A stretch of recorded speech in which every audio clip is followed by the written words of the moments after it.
Il faut savoir que l'immobilier, c'est pas comme la bourse, c'est pas comme les crypto-monnaies, c'est pas comme toutes ces actions, quelque chose qui est très liquide. C'est quelque chose qui met du temps à se vendre. On peut mettre 3.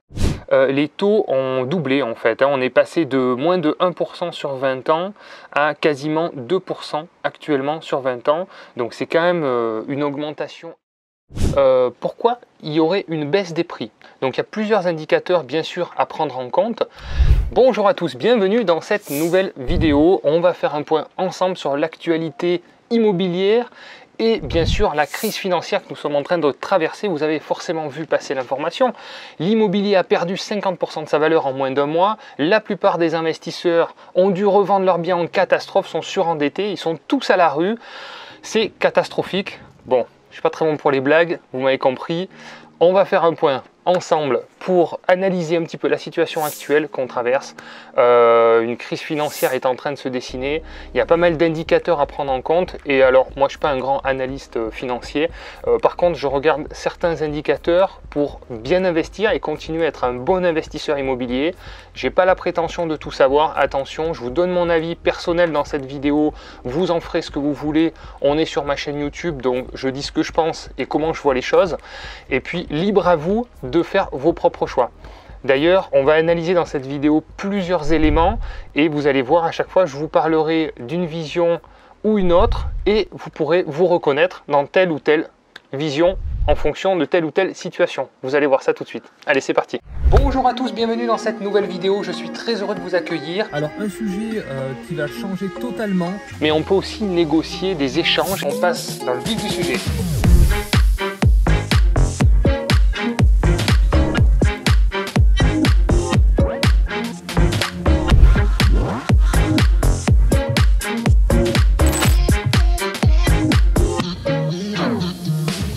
Alors pour ceux qui arrivent pour la première fois sur cette chaîne YouTube, bienvenue à vous, on est de plus en plus nombreux, merci beaucoup, je ne sais pas à quel moment vous allez voir cette vidéo, on est bientôt 9000 sur la chaîne, c'est grâce à vous, merci pour tout votre soutien, vos likes, vos commentaires, c'est ça qui aide à faire connaître la chaîne YouTube, merci pour votre participation parce que sans vous, finalement la chaîne ne serait pas connue et je ferai mes vidéos tout seul dans un coin et j'aurai aucun intérêt à divulguer certaines informations, donc je vous le dis clairement, j'arrêterai de faire des vidéos YouTube. Ce qui n'est pas le cas, puisque vous êtes très nombreux à m'envoyer des messages, à me soutenir, à être passé à l'action aussi grâce à mes vidéos et surtout grâce à vous, parce que vous avez décidé de passer à l'action. Et merci à tous ceux qui rejoignent Projets Locatifs, qui font des demandes aussi pour investir. Vous êtes de plus en plus nombreux. On a accompagné aujourd'hui 700 investisseurs, clients, dans des projets rentables clés en main sur toute la France. Vous avez notre site internet si vous voulez regarder, jeter un coup d'œil. Si vous avez envie de passer à l'action, actuellement 120 conseillers sur toute la France qui peuvent vous aider à trouver des biens intéressants et bénéficier surtout de leur réseau et leur expérience parce que c'est vraiment ça qui fait la différence. Allez, c'est parti, on repart sur la vidéo. Alors, vous l'avez tous vu, on est en train de traverser un début de crise financière. Il y a une hyperinflation qui est en train d'arriver et qui est un petit peu modulée, on va dire, par l'État, mais l'État ne va pas pouvoir tenir le coup très longtemps. Donc, à mon avis, il va y avoir l'inflation qui va continuer à arriver, une baisse du pouvoir d'achat. Et tout ça, ça a des conséquences forcément sur le marché économique et en particulier sur le marché de l'immobilier. Alors, il faut bien comprendre la différence entre le marché immobilier classique de résidence principale et le marché de l'immobilier locatif rentable dont nous faisons partie, bien sûr, qui est totalement différent. Évidemment, le plus gros du marché, c'est le marché de la résidence principale, mais vous allez voir, le marché de l'investissement locatif prend de plus en plus de place, mais c'est quand même un marché à part qui, à mon sens, s'analyse différemment de l'achat d'une résidence principale. Donc c'est pour ça, faites attention au niveau des informations que vous voyez sur toutes les grandes chaînes voilà, connues, les articles. Ça concerne le marché immobilier en général de résidence principale, mais en tant qu'investisseur, il faut avoir une vision un peu différente. Je vais vous expliquer dans cette vidéo un petit peu l'angle d'approche. Il faut savoir que c'est pendant les crises justement qu'il y a les plus gros transferts de richesse. Et il faut justement apprendre à réfléchir différemment de la moyenne, de la masse. Alors c'est très compliqué parce qu'on a des informations un peu partout qui nous arrivent de différents médias. Il faut apprendre à les analyser différemment et avoir un œil différent justement pour savoir saisir les opportunités et non pas faire comme la masse, puisqu'on veut, nous, des résultats différents de la moyenne. Alors, qu'est-ce qui se passe sur le marché immobilier? Pourquoi il y aurait une baisse des prix? Donc, il y a plusieurs indicateurs, bien sûr, à prendre en compte. Pour l'instant, on n'est pas en train de constater de baisse de prix. Alors au niveau de projets locatifs, nous, on a autant de demandes et on a toujours autant de mal à trouver des biens. Donc il y a une histoire d'offre et de demande, et je ne parle pas de la résidence principale, mais en tout cas, dans le milieu de l'investissement locatif, cette part est de plus en plus importante et l'offre et la demande est toujours très tendue actuellement. Il faut savoir que dans les années 2013-2014, il y avait 10-15% des transactions qui concernaient l'investissement locatif et aujourd'hui, on est proche des 30%. Donc c'est assez incroyable, ça a plus que doublé en 5-6 ans. Alors évidemment, c'est la promotion internet et tout ce qui se passe autour et l'éducation financière, et je trouve que c'est un bon point qu'il y ait de plus en plus d'investisseurs qui comprennent qu'il faut investir dans l'immobilier, mais il faut savoir qu'on est beaucoup plus nombreux. C'est quand même incroyable qu'une transaction sur 3 aujourd'hui concerne l'investissement locatif, c'est juste incroyable. Donc pour moi, le marché immobilier locatif reste quand même très tendu. Il y a 5 points d'attention à prendre en compte actuellement, 5 indicateurs qui vont nous permettre d'avoir une réflexion sur l'évolution des prix de l'immobilier dans les années à venir. Premier point, quelque chose qui freine énormément actuellement, vous l'avez sûrement vu passer, c'est l'augmentation des taux de crédit. Deuxième point, c'est le taux d'usure. Je vais vous expliquer ce que c'est, ça bloque énormément de dossiers actuellement. Troisième point, c'est les restrictions bancaires qui sont toujours d'actualité dues au Conseil de stabilité financière. Donc vous avez compris ces 3 points déjà. Ça concerne le crédit immobilier qui se restreint de plus en plus. Le quatrième point, c'est le nouveau diagnostic de performance énergétique qui est applicable, et on va le détailler, on va expliquer un petit peu justement comment aborder les choses. Et le cinquième point, c'est ce que je viens de vous dire, c'est qu'il y a beaucoup de demandes et encore peu d'offres. Donc on pourrait laisser imaginer qu'effectivement, tant que la demande est forte et que l'offre est faible, le marché reste tendu et les prix se stabilisent. Mais vous allez voir, tout le monde ne va pas avoir cette vision-là et l'offre risque de s'étayer un petit peu plus et les demandes risquent de se réduire un petit peu plus. Pourquoi? Parce que tout le monde n'a pas la vision que nous avons sur cette chaîne. On va voir ça. Alors premier point, l'augmentation des taux de crédit. Comme vous pouvez voir, c'est assez incroyable. En moins d'un an, les taux ont doublé en fait. On est passé de moins de 1% sur 20 ans à quasiment 2% actuellement sur 20 ans. Donc c'est quand même une augmentation incroyable des taux de crédit. Donc évidemment, ça fait des mensualités plus importantes et ça c'est un point vraiment crucial dans l'immobilier parce qu'en général, historiquement parlant, quand les taux augmentent, le prix de l'immobilier baisse. Pourquoi le prix de l'immobilier baisse? Tout simplement parce que la capacité financière des acquéreurs baisse et donc forcément il y a moins de transactions. Mais nous, encore une fois, on est dans l'investissement immobilier et 90-95% des investisseurs vont se dire le coût total du crédit augmente, donc ça vaut plus le coup d'investir en immobilier parce qu'ils ont connu les taux à 1%, ils se disent à 2% ça vaut pas le coup. Mais je vais vous donner ma vision, moi j'ai commencé à investir en 2010, les taux étaient très hauts, on était à 3-4%. C'est là où j'ai commencé et c'est là où j'ai fait des très bonnes affaires puisque les équilibres financiers étaient présents et payer la banque pour qu'elle gagne de l'argent et finalement qu'elle fasse plus de crédit, ça ne m'a pas posé de problème parce qu'on était arrivé dans un système où la banque ne gagnait plus d'argent avec le crédit immobilier ou très peu et donc forcément elle n'était pas forcément intéressée de faire du crédit immobilier. Donc cette augmentation des taux et cette rentabilité bancaire, finalement, moi je trouve qu'elle est intéressante sur plusieurs aspects. Parce que déjà, les banques sont plus à même à vouloir faire des crédits. Deuxièmement, on a plus de déductions à déduire finalement lors de nos revenus fonciers. Et puis un investisseur, c'est très factuel. On regarde le coût total du projet, combien ça nous rapporte, si les équilibres financiers y sont. Peu importe finalement d'avoir des taux élevés ou pas. En tout cas, c'est ma vision. Et je ne sais pas si vous avez vu, mais l'IRL aussi, donc l'indice de référence des loyers, est en train d'augmenter de plus en plus. Il suit bien sûr l'inflation. On est actuellement sur un taux à 3% par an. Donc c'est le taux qui permet de réviser les loyers. Donc pour un loyer à 500 €, tous les ans, on peut augmenter de 15 € par loyer. Donc vous voyez, ça gomme aussi en partie finalement l'augmentation du taux. Et surtout une possibilité très intéressante, c'est que plus tard, on pourra renégocier ses crédits. Moi, c'est ce que j'ai fait au début quand j'ai commencé à investir en 2010. J'ai acheté avec des taux assez élevés, l'immobilier était assez bas et au bout de quelques années, j'ai pu renégocier mes crédits, au final bénéficier des nouveaux taux actuels qui avaient baissé avec le temps. Alors deuxième point, c'est le taux d'usure qui bloque beaucoup en ce moment actuellement là, les crédits immobiliers. Il va être révisé là au 1er octobre, donc effectivement on espère qu'il va être remonté parce que là c'est assez compliqué et problématique. Le taux d'usure, pour ceux qui ne connaissent pas, c'est un taux qui est décidé par la Banque de France pour protéger les investisseurs et les emprunteurs finalement. C'est un taux maximal auquel les banques ne peuvent pas prêter, donc un taux TAEG, c'est-à-dire coût total du crédit, qui ne doit pas par exemple excéder 2,60 sur 20 ans.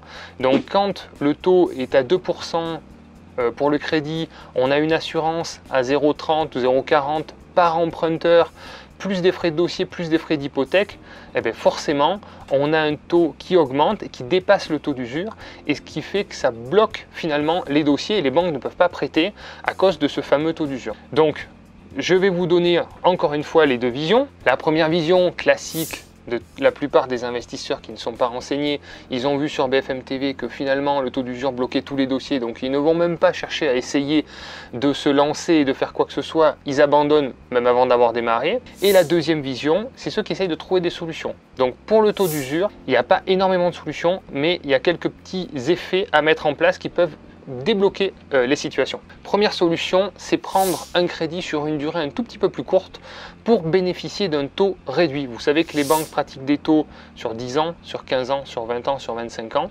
Et si vous prenez par exemple un crédit sur 19 ans et 6 mois ou 9 mois, si vous voulez, vous allez bénéficier du taux des 15 ans et non pas du taux de 20 ans. Donc ça va laisser une marge un petit peu plus importante pour justement éviter de dépasser ce fameux taux d'usure qui est assez bloquant. Deuxième point important, c'est l'assurance. Vous pouvez faire une assurance déléguée aussi, parce que souvent les taux d'assurance bancaire sont assez hauts, ça peut être assez bloquant. Donc le fait de prendre une assurance extérieure, vous allez pouvoir gagner aussi quelques pourcentages sur l'assurance. Le troisième point aussi intéressant, c'est proposer, si votre banque le fait, des prêts gigognes.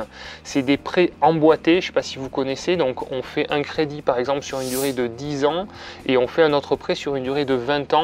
Tout est lissé bien sûr en mensualité, donc si vous voulez il y a un premier prêt qui s'arrête au bout de 10 ans et l'autre finalement complète la mensualité, donc vous avez toujours la même mensualité, mais le fait de faire ça, vous allez gagner quelques points sur le coût total, le pourcentage total du crédit immobilier. C'est quelque chose qui se faisait moi à mon époque justement pour lisser, pour essayer de réduire un petit peu le taux, et c'est quelque chose qui se repratique un petit peu justement par certains banquiers pour essayer de passer en dessous de ce fameux taux d'usure, et vous bénéficiez aussi du tarif des assurances réduit puisque vous avez des assurances qui sont calculées sur des durées plus courtes, en tout cas pour celle de 10 ans. Troisième point, c'est les restrictions bancaires du Haut Conseil de stabilité financière qui sont en place maintenant depuis plusieurs mois et qui freinent au niveau du taux d'endettement et limitent le calcul du taux d'endettement investisseur. Bon, je ne vais pas rentrer dans les détails pour le calcul du taux d'endettement investisseur dans cette vidéo, mais ça freine aussi, ça bloque certains dossiers qui dépassent le taux d'endettement de 35%. Donc là c'est pareil, c'est un petit peu plus compliqué. Il y a la première vision de l'investisseur lambda qui va aller voir son banquier et qui va lui dire « mais non monsieur, mais c'est impossible, vous êtes à 37-38% de taux d'endettement, c'est fini, vous ne pourrez plus investir dans l'immobilier, plus aucune banque ne vous prêtera ». C'est le cas classique qui arrive à beaucoup d'entre nous, mais ceux qui n'ont pas forcément la bonne vision vont s'arrêter immédiatement, ils vont se dire « si un banquier m'a dit ça, c'est que c'est forcément la vérité, ça sert à rien que j'aille chercher ailleurs ». Bon, deuxième vision, un banquier est un banquier, une personne reste une personne, et si je m'étais arrêté à chaque fois que j'ai eu un refus bancaire, je me serais arrêté dès mon premier investissement. Donc heureusement que je ne les ai pas écoutés, et j'ai toujours dit pourquoi on ne fait pas comme quand on cherche un bien immobilier, quand un agent immobilier nous dit tu cherches du 8-9%, c'est impossible à trouver dans ma ville, et que finalement on va faire tous les autres agents immobiliers qui, pour certains, vont nous comprendre. Il faut faire pareil avec les banquiers, il faut trouver la bonne personne dans la bonne banque qui a la bonne vision. Voilà, c'est pas parce qu'il y en a un qui vous a dit ça que c'est la parole vraie, que c'est la vérité et que tout le monde pense pareil. Pas du tout. Donc effectivement, pour pallier à ces restrictions, pour baisser le taux d'endettement, vous pouvez mettre de l'apport. Nous, c'est ce qu'on conseille bien sûr à tous nos clients pour faire passer les dossiers plus vite. Déjà avoir un meilleur rapport sur investissement de votre épargne, puisque en banque, malheureusement, les taux de rendement sont vraiment très très faibles. Améliorer aussi également votre cash flow et améliorer ce qu'on appelle le différentiel bancaire qui vous permettra d'emprunter plus vite et beaucoup plus aussi par la suite. Quatrième point, le nouveau DPE. En 2021, donc je vous mets un petit récapitulatif justement du calendrier. 2022, Voilà, chaque bien immobilier mis en vente ou en location avec une étiquette F et G devra effectuer un audit énergétique. Donc ça, encore une fois, ça a été repoussé, ça devait être lancé là au 1er septembre et malheureusement, personne n'était prêt, comme tout le calendrier de cette loi complètement un petit peu farfelu pour moi, qui est inapplicable en l'état. Et à partir de janvier 2023, carrément interdiction de louer ce qu'ils appellent les passoires thermiques énergétiques pour toutes les étiquettes qui dépassent 450 kWh par mètre carré. Donc ça c'est le logement, les logements G, mais vraiment dans la fin du G. Donc là clairement ça va rentrer en application, donc il va y avoir encore une fois, deux comportements. Ceux qui vont avoir peur et qui vont se dire j'ai un logement G, vite, il faut que je vende parce que j'ai un locataire dedans et j'ai plus le droit de louer. Et les autres qui vont se dire moi je pense que cette loi, elle est malheureusement inapplicable en l'état et il va y avoir des opportunités à saisir et donc je me tiens prêt pour acheter justement des fameuses passoires énergétiques pour les rénover, pour faire les travaux, bien sûr améliorer la performance énergétique dans la mesure du possible et de ce qui est cohérent aussi, mais ça va me permettre justement de me positionner sur un peu plus d'opportunités parce que je pense que cette loi elle va faire peur à beaucoup d'investisseurs. Il faut savoir que, comme je vous dis, la masse des investisseurs, 80% des investisseurs ont un ou deux appartements. C'est vraiment des investisseurs entre guillemets lambda qui achètent un appartement pour la retraite.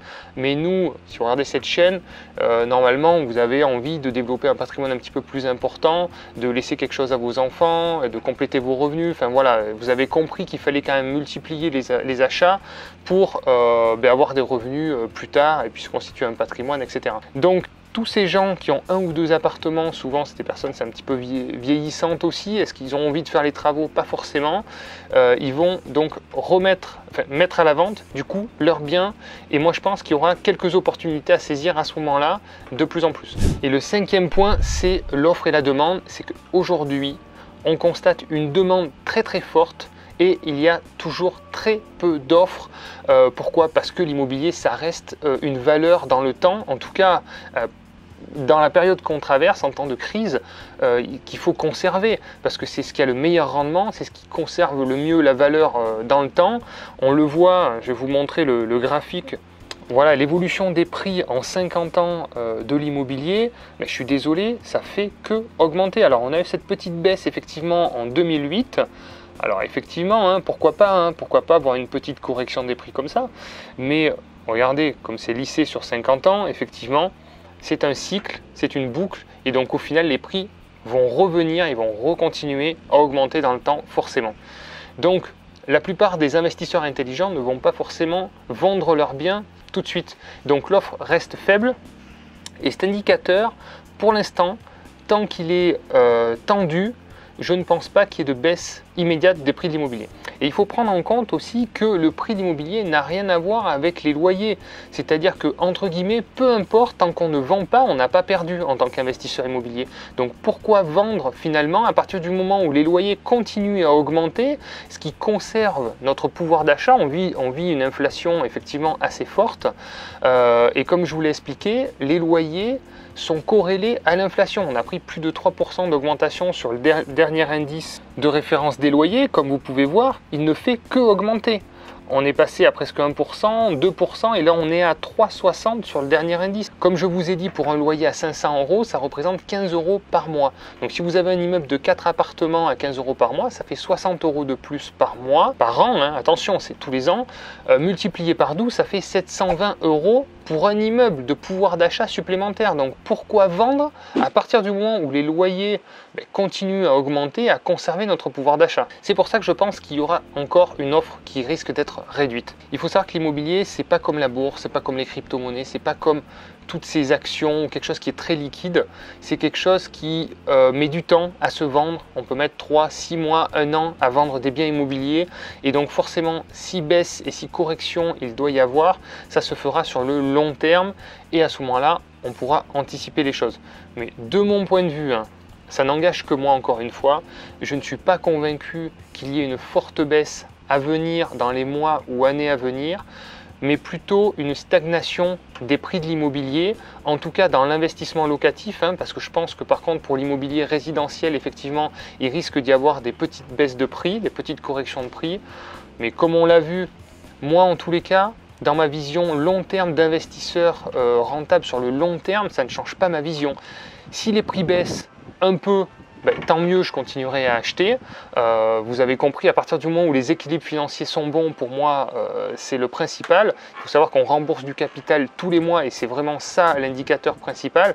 Il faut regarder donc les équilibres financiers, mais un bien qui vaut 200 000 euros, même si au bout de 20 ans, il en vaut plus que 150 000, ce qui est peu probable et j'y crois pas du tout, mais c'est quand même le locataire et l'effet de levier, c'est l'argent de la banque qui l'a financé, c'est le locataire qui l'a remboursé, donc c'est quand même gratuit. On se sera quand même enrichi de 150 000 euros gratuitement. Donc voilà, la vision long terme fonctionne toujours. On a vu les prix continuent d'augmenter sur le long terme, donc de ce côté-là, pour moi, il n'y a aucune inquiétude à avoir. Et si l'immobilier baisse vraiment, je serai super content parce que j'en achèterai encore plus. Il y aura encore plus d'opportunités à saisir. Et comme je suis persuadé, je sais que dans les 4 à 5 prochaines années, l'immobilier remontera. C'est parfait pour moi. Il y a juste, voilà, pour ceux qui veulent peut-être investir sur le court terme, où vous voulez revendre dans les 2-3 ans, vous voulez faire des flips, des opérations de marchand de biens assez rapides. Encore, l'opération de marchand de biens, ça se calcule et ça se revend très rapidement, donc normalement, ça devrait passer. Mais pour ceux qui, voilà, n'ont pas une vision long terme, effectivement, faites un peu plus attention. Mais pour moi, quand on investit dans l'immobilier, on garde en moyenne et au minimum son bien 7-8 ans. À partir du moment où on garde son bien 7-8 ans, vous vous rendez compte, vous remboursez presque 50% du capital. Je peux assez facilement m'avancer qu'il n'y aura pas de baisse de plus de 50% en 5-6 ans des prix de l'immobilier. J'espère que cette vidéo vous aura plu. Notez-moi dans les commentaires, dites-moi comment vous voyez les choses, quelle est votre vision, quel est votre sentiment. Vous voyez, il y a plusieurs façons de voir les choses et d'analyser et de se comporter face à des situations. Dites-moi quelle est la vôtre et qu'est-ce que vous pensez que va devenir le marché immobilier locatif dans les mois et années à venir. Et puis sinon, je vous souhaite que le meilleur, surtout de passer à l'action et pensez à vous. Ciao les investisseurs.